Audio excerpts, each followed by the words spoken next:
hate that I'm shooting this video while I look like this, but I made a vow that as long as my clients can't get a haircut, I ain't cutting my hair either. But I am gonna wear a hat.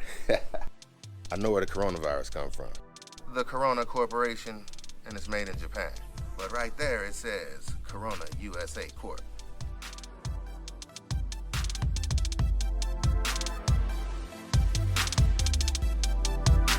This coronavirus has got everything going a little bit differently than what we used to now, don't it?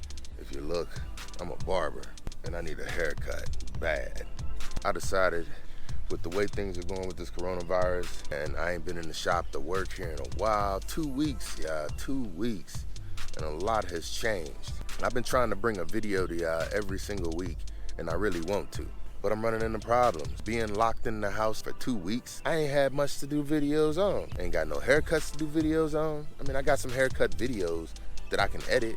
Like, I've been getting in products and stuff that I want to use and make videos on, but I can't do that. I ain't got no work, can't go to work. But what I have been doing is trying to stay busy. And right now, if you can't tell, I'm out in the yard, because I've been doing a whole lot of yard work here lately. First off, let me walk y'all up on this balcony right quick. Since we've been out, got the yard together a little bit. I literally went up in that tree and cut the top off.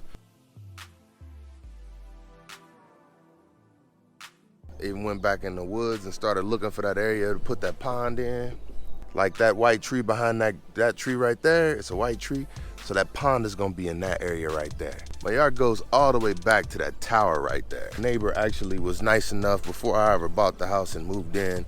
So this is the property line markers that they put in. Pretty cool, me and my kids actually found them while we were hanging out playing in the woods. So the way that it goes straight up through here to the mailbox. So what we did is me and the kids came out, we found this one, and then there's another one back in the woods back there. I would take y'all back in the woods. Actually, I think I will. I hate to get my feet all muddy. Pretty muddy.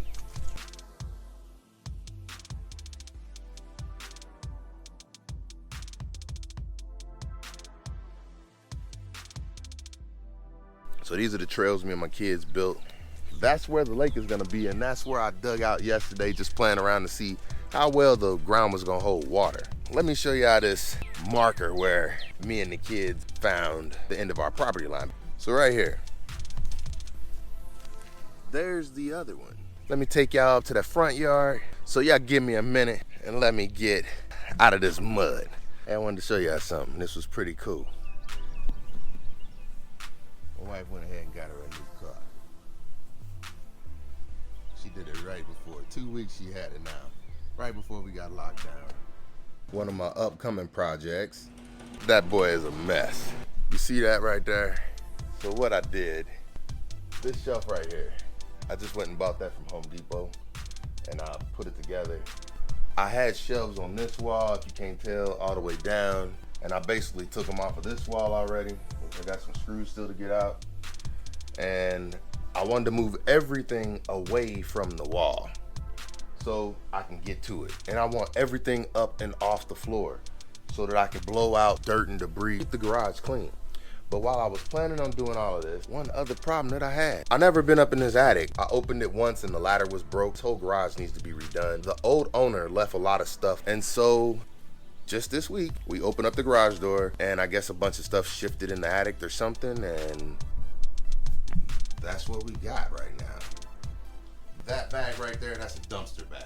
Dumpster bags are meant to be used like dumpsters. You put trash in them, you put them out by the street, and they pick them up. Well, what happened to me, I started doing it. I had the bag right here in my yard. My wife started complaining about it being too much trash sitting in the driveway, and it was raining hard and it snowed, and I never had time to get around to it. But now, with this whole coronavirus and not being able to go to work, looks like I'm gonna have plenty of time to get this all cleaned out.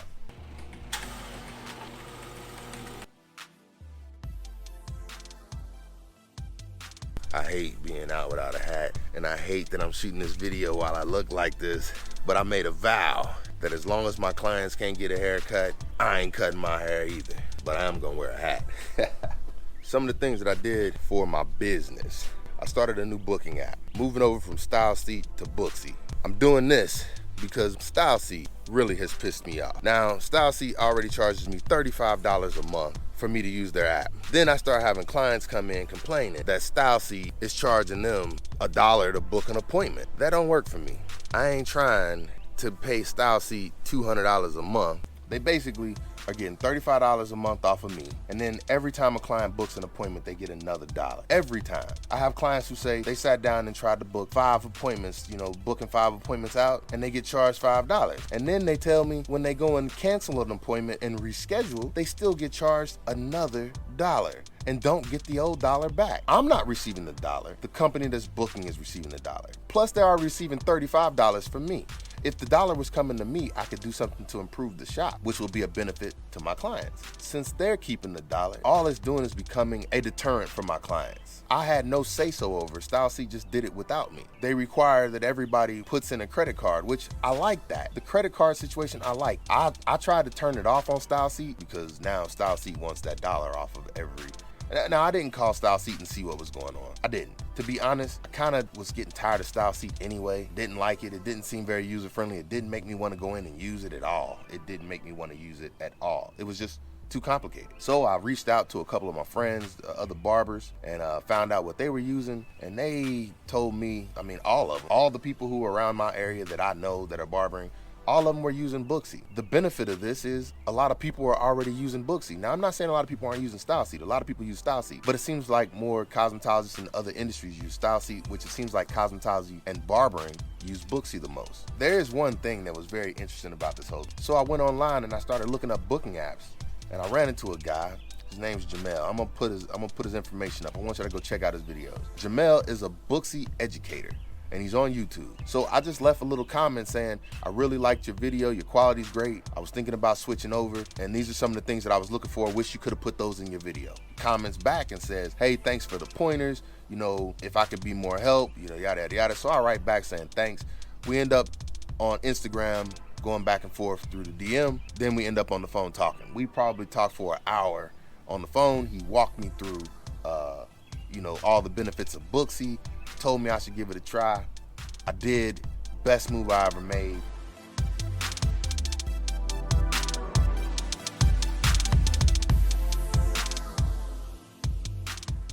I said it was time to get this garage cleaned. The weather's 75 degrees outside. It's Saturday. Today makes 2 weeks.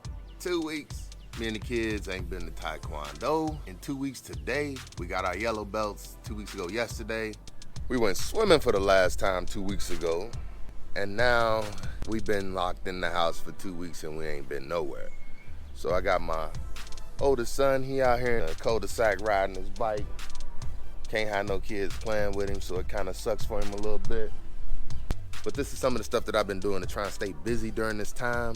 It feels pretty good to actually find time to get around to this stuff. It's amazing how somebody forced you to sit down. It gives you time to think and reflect on what's going on in your life. What could be better? What are you doing to make your life better? These are the times where life slows down and you really understand how good life is.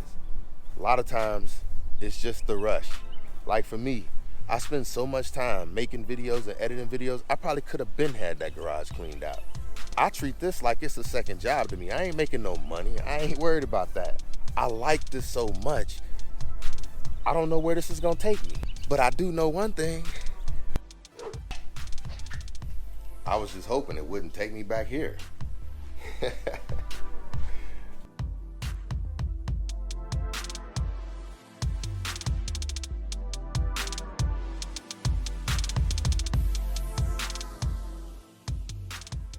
I told y'all about this problem I'm having in my attic. And I told you I'd never been up there before, but I thought this was cool. So I just pulled down some of the stuff from the attic, and we found some flowers and different little fake flowers and stuff like that. But look at this. This was pretty cool. It must be old, but it's still brand new. That's pretty cool. So I guess that's a kerosene heater. It's still in the pack. Never been opened.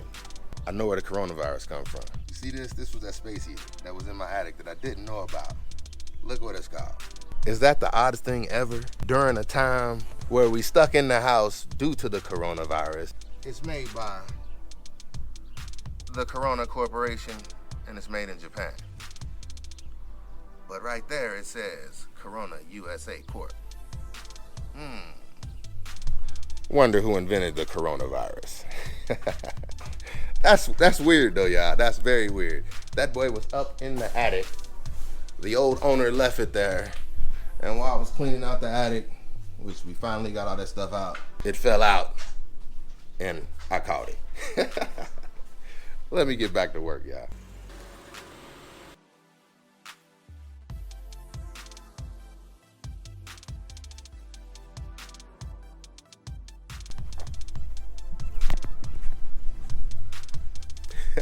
I'll be having fun.